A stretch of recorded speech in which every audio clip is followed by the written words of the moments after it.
We decided to scale up because the need was there. It's not because I just decided to do it. The need was there.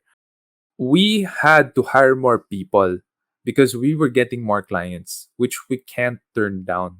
The question you have to ask yourself as an entrepreneur or as a leader is, will the world be worse off without me? Hey guys, welcome back to the Leadership Stack Podcast, the podcast for entrepreneurs by entrepreneurs to increase your leadership, teamwork, and profits. This is your host, Angelyn Si, aka Mr. CEO at 22.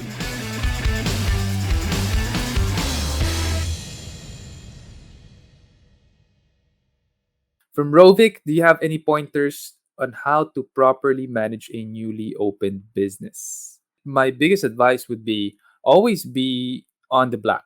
Always make sure that revenue is greater than expenses. That's the biggest thing right there. So if your expenses are lower and you're selling more, you're making more profits, you're making more revenues, for me, you're doing a great job.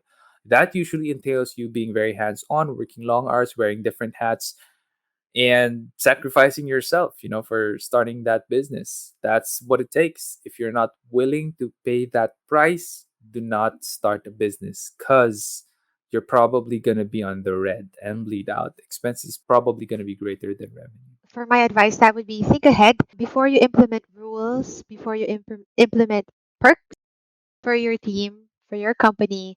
Think ahead. Am I still going to be willing to give this to 100 people next time if I have that much people under my wing? Will this rule be practical even if I grew up to this size? So, those types of things, that's my pointer. It was really fun, actually, how Sean and I experienced this, especially Sean and Kevin. He started this business with his brother, Kevin C. But when they were starting it, he was also like consulting, quote unquote, consulting with me, sharing with me his ideas, and I was sharing with him that, yeah, you ought to really be careful of the rules and of the perks that you will be giving your team because in the end, you can never take it back. When a group of people, for example, the first hires are already used to the set of rules, then you suddenly have to change them, adjust, for example, working hours from it used to be half day and then now you have to work full time, same pay. That would just create chaos and a lot of disagreements with your team. Or the number of leaves. For example, you gave five VLs and then you suddenly want to make it three for a year. Yeah, again, that would definitely create problems. Also, another pointer, which hopefully you already know, is do everything that our government, at least bare minimum, do everything that our government is requiring, even for a small startup business, because that would prepare you and that would prepare you for when you are going to scale up and when you have more people under your wing. So from Rovik, thank you again for the questions. What do you think is the most important factor in putting up a secondary business? One of the most important things is the way it overlaps with your first business. I think that's super important because if that has nothing to do with your first business, sayang naman, because you already built the businesses, the expertise, the systems, and the people. You already have them in your first business, and you can utilize that to catalyze your second business. The worst thing you would want to have on starting up a second business is starting it all over again like a startup where you have sleepless nights, you have to work long hours, you have to wear a lot of hats. If you're gonna do that all over again and your first business naman is running the way it is, minsan you're gonna question your life na parang, ba't ko nga ba ito ginawa? Ba't ko nga ba ito inulit? Why did I get a rock and hit my head with it, right? So you have to make sure that the second business has like 30 to 50% overlap at least with your first business so that you can just kick it off the ground almost immediately and have a lot less work on your head, on your shoulders that you need to pull. So, yeah, I think that's the most important factor. I think it's time. You still have time. Are you still going to be able to make time for the people who are important in your life? Are you able to make time for yourself? Self love. Yeah, I think it's also time. You have to include that as a factor because you don't want to spread yourself too thin also and get sick, especially now. From Mitch, can you share how you decided to scale up and niche down your services in SEO Hacker? Also, how did your other digital businesses come about? We are best known for SEO because we rank at the top for the keyword SEO Philippines, which is arguably the hardest keyword in the country. We've always been known for that, and the business name is SEO Hacker.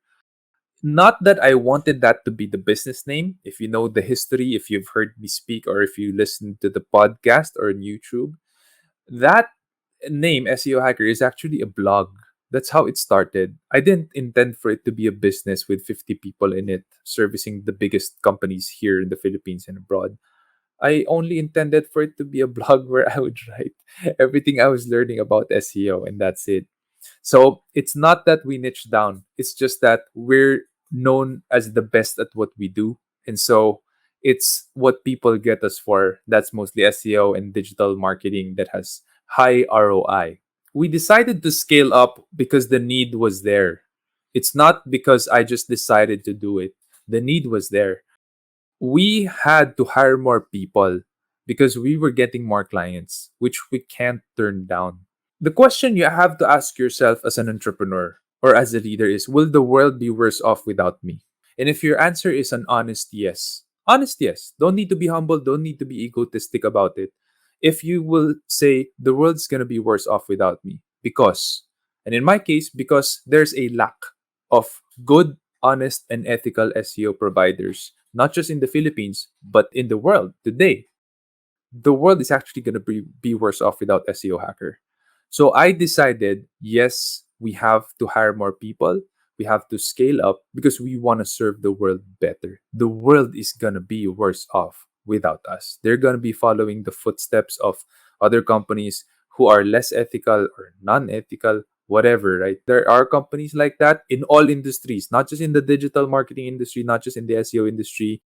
We want to be an example by paying our taxes right. We pay our taxes right 100%, and we hire accountants talaga who really do their best job and best work. We've gone through numerous accounting firms and accountants, and we really got the best ones because we want to do things honestly and with integrity and with honor. And that's how we operate. And if your answer is yes, the world's going to be worse off, then you have to exist, then you have to scale up. So it's not like I made that decision just like that. I thought about it. And the answer is we have to do this. We have to exist. We have to grow. Also, another thing is if you don't grow your business, you just want to stay status quo, guess what will happen? You're going to be eaten up because your competitors, they are after blood. They're always after blood. They want to grow. There's just a big pie. They're going to want your piece of the pie. If they're targeting growth and you're not, they're going to get your piece of the pie. That's consequentially what's going to happen. So if you also have that in mind, then there really is no other way but to grow and grow and grow. And growth in business requires you to grow yourself. So it's actually a good thing because you're going to be challenging yourself to grow. If you don't grow, it's impossible for you to scale up. It's impossible for you to grow your business. And how did the other digital businesses come about? It also came about through need. So queries, which is a micro survey, came about because the only customer feedback survey form that is on a per page basis, which queries is, was super expensive. It was super expensive, and they're the only provider during that time. So I talked with my partner and I asked him, can we do this? It doesn't look so difficult. Can we do this? Can we set this up? Do we have the expertise to build a server? Do we have the expertise to make sure the database hits are okay? And the answer was yes. So we went ahead and did it. And we use it to serve our clients as well. So there is a direct correlation with SEO Hacker. Let's make one principle clear. I don't start businesses that have completely no correlation with my first business, SEO Hacker. And that is because I want to build on that exponential compounding effect. Meron na si SEO Hacker. May system na ako dito. It works. We can just port that and move it to this new startup, and it's going to work way better, way faster, and with more accountability. And that's the competitive advantage. So I think it's also very important that you stay within your niche. I think Sean was saying that as well. I think being influenced by my father also, he told me, make sure that whenever you start something, you know all the ins and outs, you know the ropes. Also, I think how the other digital businesses came about is also the demand. So there's a high demand and a low supply. So there goes the need. So if there's a need, jump ship. Parang ganun. Oh, hey, and since you're here, can you do me a favor? Can you hit on the subscribe button and hit the bell button and select all notifications so that whenever we have a new video, you're going to be the first one to know. Until then, keep leading. Use that as a way of demonstrating that, hey, you know what, that's a great question. It's no stupid question. That's a really great question. I appreciate you sharing with me that. Yes, I'm rash. A lot of times I'm rash about this. And you know what? I appreciate you, and I hope that you can carry on to share with me these things, because as a leader, I need information. The more information I have, the more data I have, the more I can make better decisions. If you say it that way, you will see a change in the historical records, and you'll get more and more of these questions coming to you. And when you have that, you have more data points coming in. And when you have more data points, you have higher self-awareness.